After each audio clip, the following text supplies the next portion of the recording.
TF2 is over 15 years old, and over those years, there have been a lot of updates to change how different weapons function. And with every balance change, each weapon has a chance to rise to the top or to fall from grace. Weapons get nerfed. Today, I'm gonna look at some weapons that were once used by everyone, but have now been lost to time. After playing with each weapon, I'll be giving them a rating based on how useful they are, and by the end, we are gonna find out which weapons still have potential and which ones Valve has seemingly ruined. The first weapon I'm gonna be looking at is the Babyface's Blaster, a scattergun that gives Scout the ability to charge up an insane speed boost by doing damage. Oh, no escape now. Come here, big boy. It's actually like crazy how fast I am with this thing. This weapon was introduced in 2012 and remained a pretty solid yet somewhat controversial pick until 2015 when it was nerfed. Originally, the only way to drain your speed boost was by double jumping, but after the nerf, taking even the smallest amount of damage takes a huge chunk out of your speed boost. Are you serious? I think the Spy just one-tapped my entire boost. Just a couple of bullets from a mini sentry or even just a bit of afterburn will absolutely ruin your life if you're using this weapon. I can't deal with all these sentries and stuff. I'm just so useless, because as soon as they start hitting me, all my boost... Dude, I got hit by like a single mini, and my boost is just completely gone. First impressions, not very impressed with this thing so far. I think the double jump and taking damage, reducing your boost is way too much. Luckily for me, the Babyface's Blaster makes you fast enough where there's another counter to mini sentries. Oh, okay. Oh, okay. I can't hit it. A great loadout I discovered to pair with this weapon is the Flying Guillotine and the Rap Assassin, also known as the Bleed Scout. Oh my god, these crits. This combo is like actually insane though. This combo gives you the ability to build your boost from a distance before you even get into the fight, making it much easier to flank behind the enemies and get some easy picks. All right, I have a new plan. I'm thinking that if I use the Rap Assassin and the Flying Guillotine, I'm gonna have a lot of bleed damage, which means my boost will be consistently going up if I can just hit people with this. Okay, never mind. Well, let me get that boost. Oh my god, the mini crit bleed damage. Yeah, soldiers, don't turn around. Don't. What? You can hit groups with a Rap Assassin? I guess that makes sense, but that was kind of cool. Never done that. One of the trickiest parts about using this gun is deciding when it's worth it to sacrifice your boost to get a double jump. I guess I probably can double jump when I'm in combat, because I'll probably make up a lot of the boost just right away. And I think it's better to lose some boost than to die because I'm scared of jumping. And for the most part, I've found that to be true. It only takes one good meat shot to fill your boost back up, so why not use it? After further consideration, I realized if they removed either one of the damage or the double jump thing, taking away your boost, this thing would be so overpowered. At first, I thought it was too hard to avoid taking damage and losing your boost, but after a bit more practice, I found it's actually extremely easy to abuse the speed boost and harass your opponents from everywhere at once. This thing is crazy, bro. I'm just out here. I'm everywhere. They can't keep up. Once you get used to the Babyface's playstyle, you can start to go on some pretty insane kill streaks. No, why am I doing good? What? And after getting used to this gun, there were a few moments where I was honestly convinced that it could be better than the stock scattergun.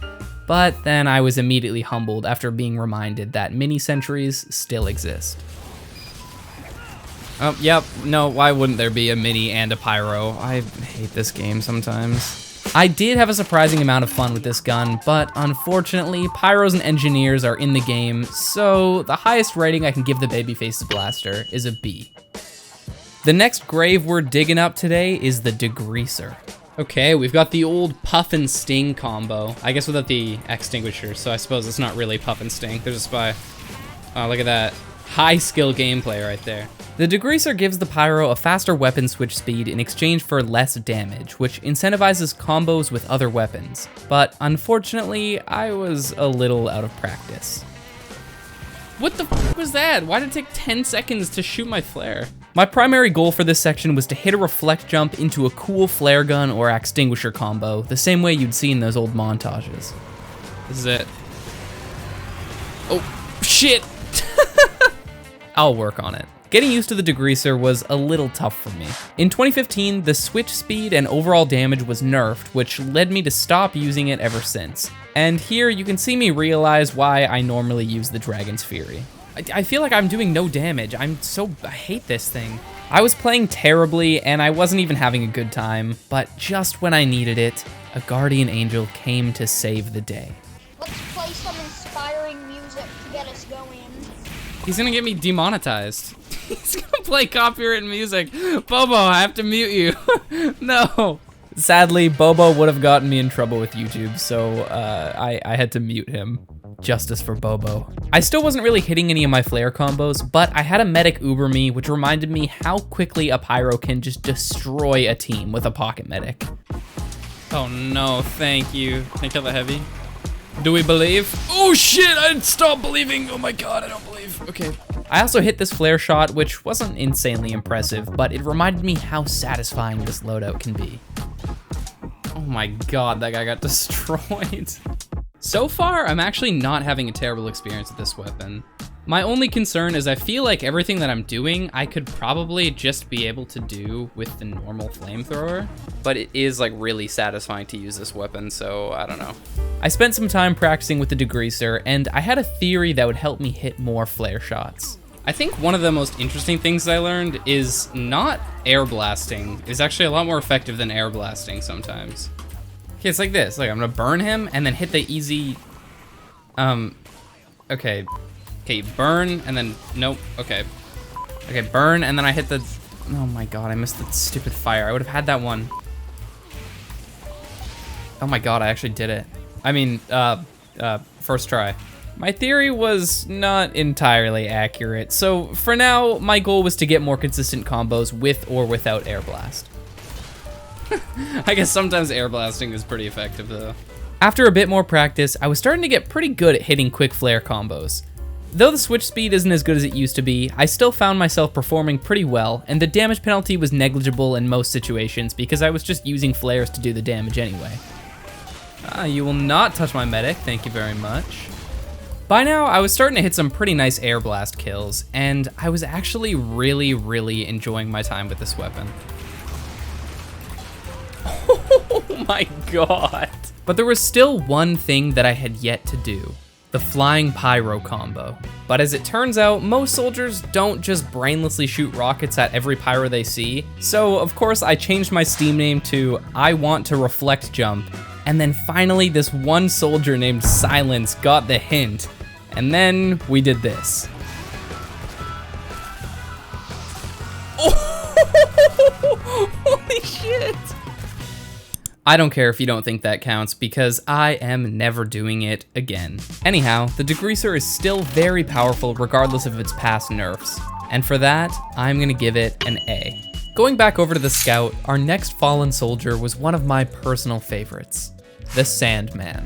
The Sandman allows the Scout to launch a baseball, which used to stun your enemy gamers, and it comboed well with the Flying Guillotine, which also used to deal 150 crit damage to stunned players. Both weapons were nerfed, and the Guillotine became a decent side grade, while the Sandman became a straight downgrade. These days, the Sandman ball does a whopping 15 damage and slightly slows your opponent, which is, at best, a mild inconvenience.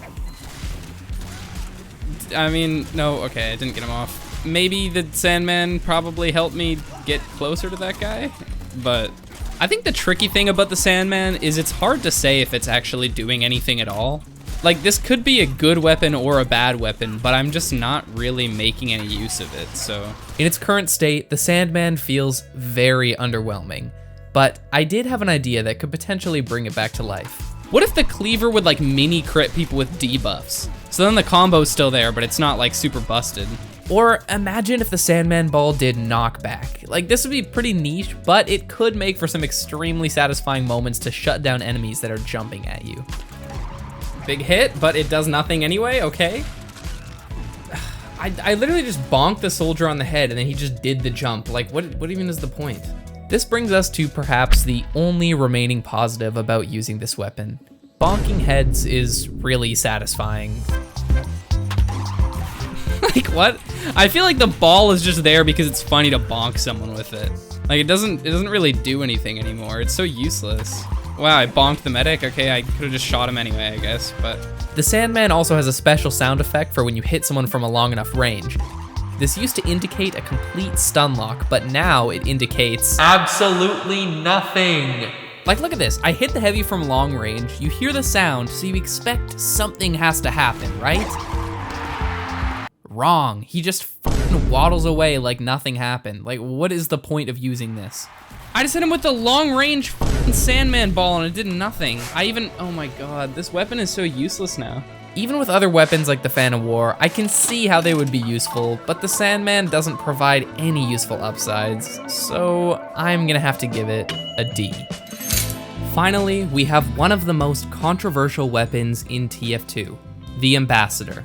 All right, as you can see, we now have the Ambassador, and I'm thinking I'm probably gonna try a little bit of normal spy gameplay with it, and then I'll try some like full gun spy after and see how it works out. If you aren't aware, the Ambassador has the ability to headshot for 102 crit damage, but in 2017, it was given extreme damage fall off, which made it practically useless at medium to long range. Shortly after joining this game, I ran into a fellow TF2 YouTuber, Raw. He happens to be a very good spy main, so I had to be showing off my best skills. No! It's okay, this is about the Ambassador, so that doesn't count. Believe it or not, I used to actually be really good with this thing. I don't know what happened. I guess I just kind of stopped using it, but I swear, I was once that guy with the Ambassador. That was kind of nice though. The only positive thing about the damage fall off is it gives you more chances to hit consecutive headshots. Oh my god! Why am I so sexy? Oh my god! Oh my god! The problem is, even though it's way less satisfying, the stock revolver probably would have been a lot more consistent to use in that situation. Like, for example, take a look at this. I headshot the pyro twice and then body shot him, but because I'm taking so long to hit my shots, this happens. Just one more, please. Okay. You could argue I'm just bad, which is also true, but you know. Occasionally, there are also moments like this where I try too hard to hit headshots and then just kind of end up standing in a corner shooting at ghosts. Come on. Fuck. Oh, Scout, please. Please. Please! Oh, God. Oh my God. But those rare moments where I actually hit a couple shots make it all worth it. Okay. Oh, he's on 102 health. Is that not prime headshot material? Apparently not. Jesus Christ. Oh. What? Oh, blow yourself up. Oh, never mind. You don't even need to, because I'm the best. Oh my god. Fucking someone called Mr. Paladin, because I'm like playing spy or something. Using the Ambassador in a regular game is nothing special, because there's only one place to truly test the effectiveness of this weapon.